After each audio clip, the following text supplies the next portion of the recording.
Hi, Dr. John Plastow here. In my blog today, I discuss the pastoral leadership styles of coaching, charismatic, and cross-cultural. You can read more about each of these at johnplastow.com.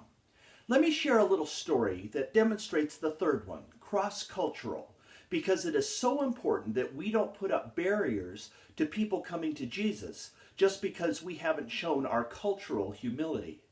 I call the story 95 Teenagers on a Bus and a Border Guard.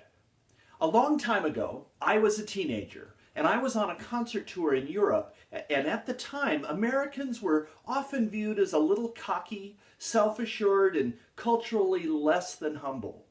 We were crossing from one country into another, and it required an inspection by a border guard.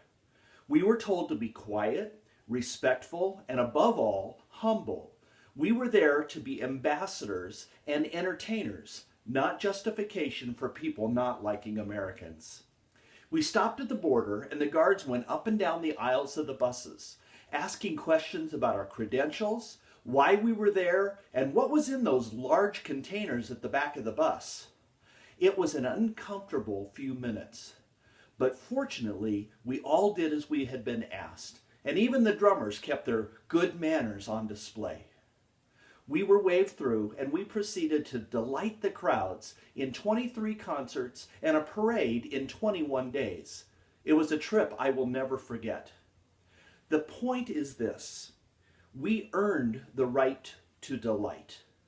Had we shown any amount of hubris or ego, our opportunity would have been lost. And it's the same in the church. We must never come across as thinking or acting like we are somehow superior to those whom we want to reach. We must always show the humility of Jesus as we serve. If we want to minister to others, we must first earn that right and that trust, the right to speak into people's lives, the right to delight. Think about that today. Let's stay humble. Thanks for listening.